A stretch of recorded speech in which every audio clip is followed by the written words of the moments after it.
so hey guys কি খবৰ আপোনালোকৰ আৰু হলে আছে ফাৰ্ষ্ট আপডেটটো হল নিউজ বয়ৰ ওপৰত সো যিসকলে এৰ কথা নাজানে মই তেওঁলোকক জনাও যে নিউজ বয় আমাৰ অসমৰে হোৱাৰ লগতে হিন্দী ইউটিউব কমিউনিটিৰ নিউজবোৰ দিয়ে কিন্তু এটা কথা হল যোৱা বহুত দিন ধৰি তেওঁৰ চেনেলত কোনো ভিডিও আপলোড হোৱা নাই মানে লাষ্ট ভিডিওটো আপোনাৰ 8 মে তাৰিখতে আপলোড কৰা হৈছিল সো ৰিসেন্টলি তেওঁ দিয়া এইটো কমিউনিটি পোষ্টৰ পৰা জানিব পৰা গৈছে যে তেওঁৰ কিছুদিন আগত এটা এক্সিডেন্ট হল যাৰ বাবে তেওঁ দুটা অপাৰেচনৰ লগতে দুটা প্লাষ্টাৰছো কৰিব লগা হল আৰু তেওঁ কৈছে যে তেওঁ কমপ্লিটলি সুস্থ হৈ উঠাৰ পিছত সকলো কথা ভালকৈ জনাব কি হৈছিল এতিয়া ডক্টৰৰ পৰামৰ্শত তেওঁ ৰেষ্ট লৈ আছে লগতে তেওঁ কৈছে যে তেওঁ পুনৰ আহিব ইউটিউবত কিন্তু এটো মাহত নহয় তাৰ পিছত এটো পোষ্টৰ পৰা এটো কথাও জানিব পৰা গৈছে যে তেওঁৰ এজন ফ্ৰেণ্ডৰ ৰিসেন্টলি কৰোনাৰ বাবে মৃত্যু হৈছে লগতে তেওঁ সকলোকে নিজৰ কেয়াৰ লৈ ভালকৈ থাকিবলৈ কৈছে যেহেতু বৰ্তমানৰ সিচুৱেচন আপোনালোকে জানে আৰু কিছুমান কথা কৈছিল তেওঁ আপোনালোকে যদি বিচাৰে ভিডিওটো পোষ্ট কৰি ভালকৈ পঢ়ি ল'ব মই মূল পইণ্ট কেইটা আপোনালোকক জনাই দিলো সো মই আশা কৰো নিউজ বয় যেন সোনকালে সুস্থ হৈ উঠে আৰু গাইজ মই নিউজ বয়ৰ এক্সিডেন্টৰ কথা কেইদিনমানৰ আগতে গম পাইছিলো কিন্তু তেওঁ নিজৰ ফালৰ পৰা একো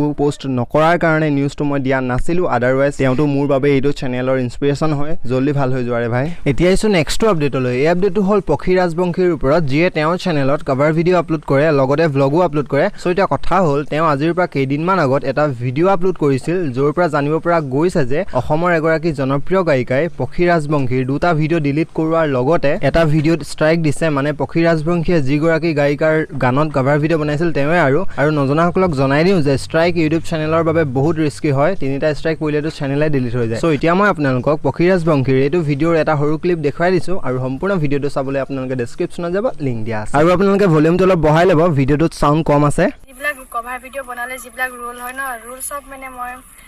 ফলো কৰো এইবিলাক ৰুল নতুনকৈ আপলোড দিছিলো লেলা মজনু বুলি আৰু এটা একে বহু এবছৰ মানে হ'ল নেকি এইটো বনোৱা চেনিৰাম বুলি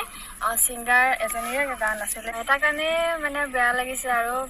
ইউটিউবত মানে ইউটিউবটো যেতিয়াৰ পৰা খুলিছোঁ তেতিয়াৰ পৰা মানে এবাৰ মানে ফাৰ্ষ্ট পাইছোঁ আৰু ষ্ট্ৰেকটো দুটা ভিডিঅ' ডিলিট কৰি দিছে তেওঁ এটাই ষ্ট্ৰেক দিছে তেওঁ যদি ক'লে হয় যে ভিডিঅ'কেইটা ডিলিট কৰি দিয়া মই কৰি দিলোহেঁতেন কাৰণ ষ্ট্ৰেকটো বহুত এটা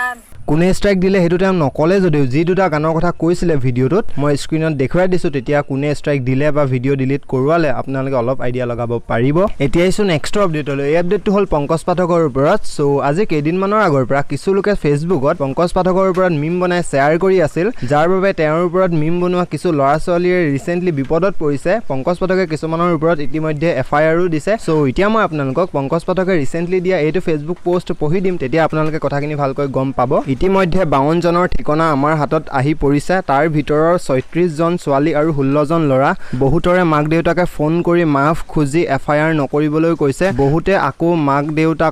বা দেউতাকৰ মোবাইল লৈ ফেচবুক কৰি এইবোৰ লিখিছে আজি 12 জনৰ ওপৰত এফআইআৰ কৰা হৈছে বাকিবোৰ কাইলৈ কৰিম দুজন মানৰ দেউতাকে ই ৰিক্সা চলাই বন্ধত বহি থকা বাবে লৰাই মোবাইলটো লৈ এইবোৰ কৰিছে এতিয়া কথা হল হিহতে এই দুৰ্যোগৰ সময়ত ভুৱা প্ৰচাৰ কৰি মোৰ নামত মানুহক কুকুৰৰ মূত্ৰ গাহৰিৰ মূত্ৰ আদিও খাবলৈ কৈছে তাকো মোৰ ফটো ব্যৱহাৰ কৰি কেইজনমানে লিখিছে যে কুকুৰৰ মূত্ৰ খালে কৰোনা ঠিক হয় গোমূত্ৰ মানিমুনিৰ লগত খালে ছোৱালী পতাব পাৰি এই আটাইবোৰৰ ওপৰত মানুহক বিপথে পৰিচালিত কৰি জীৱন বিপদাপন্ন কৰাৰ চেষ্টা কৰা আৰু হত্যাৰ চেষ্টা কৰা বুলি বিভিন্ন ধাৰাত জামিনবিহীন গোচৰ ৰুজু কৰাৰ পৰামৰ্শ দিছে মোৰ উকিলে যিকোনো উকিল ধৰিব লাগিলে কমেও 30,000 টকা খৰচ হ'ব গতিকে যদি দেউতাকে ই ৰিক্সা চলাই তেন্তে মোবাইল লৰাৰ হাতত দিয়াৰ আগতে ভাবিব লাগে আৰু ময়ো ইমান সোনকালে এৰি দিয়া মানুহ নহয় চাও কোনে কিমান দৌৰিব পাৰে শেষত এই সময়ত মোক লক প্ৰতিজন বন্ধুকে ধন্যবাদ আৰু এই টপিকটোৰ ওপৰত আপোনালোকে যদি কিবা ক'ব বিচাৰে দেন তলত কমেন্ট কৰি জনাই দিব বুলি আশা থাকিল এতিয়া আইছো নেক্সট আপডেটলৈ এই আপডেটটো হল আসামৰ ৰিপুনৰ ওপৰত সো ৰিসেন্টলি আসামৰ ৰিপুনে কমপ্লিট কৰিবলৈ সক্ষম হৈছে 50k সাবস্ক্ৰাইবাৰ্ছ আৰু ইয়াৰ ওপৰতে ৰিসেন্টলি তেওঁ আপলোড কৰা এইটো ভ্লগত ৰিয়েক্টটো কৰিছে সৰু ক্লিপ এটা মই আপোনালোকক ইয়াতে দেখুৱাই দিছো আৰু সম্পূৰ্ণ ভিডিওটো চাবলৈ আপোনালোকে ডেসক্ৰিপচনত যাব লিংক দিয়া আছে আসামৰ ৰিপুন আজি বিৰাট ফুৰ্তি দিন বিকজ 50k হৈ গ'ল আমাৰ 50k because of you guys yes আপোনালোকৰ কাৰণে আজি 50k হৈ গ'ল বিৰাট ভাল লাগি আছে মনটো